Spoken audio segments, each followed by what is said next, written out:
বেশ কিছুদিন আগে তোমাদের সঙ্গে এই থালা আর বাটির সেটটা শেয়ার করেছিলাম আর বলেছিলাম আমার বাবা বানিয়েছে, এটা কাঠের তৈরি ছিল। অনেকেই জিজ্ঞেস করেছিলে থালাটার দাম কেমন, কেমন সাইজ। আমার বাবা তো তেমন এগুলোর অর্ডার নেয় না, মামা বলেছিল তাই বানিয়ে দিয়েছিল। জিনিসটা অনেক সুন্দর হয়েছিল আর অনেকে ভেবেছিল অনেকটা ছোট হয়তো, কিন্তু না, এটা অনেকটাই বড় ছিল।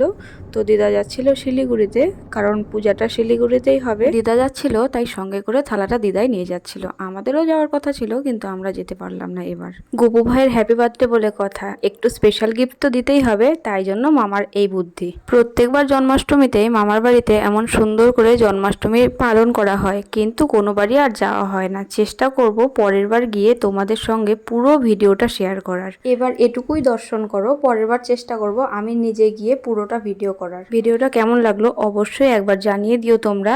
ততক্ষণের জন্য বাই, দেখা হচ্ছে পরের একটি ভিডিওতে। আর হ্যাঁ, রাধে রাধে বলতে কিন্তু ভুলো না।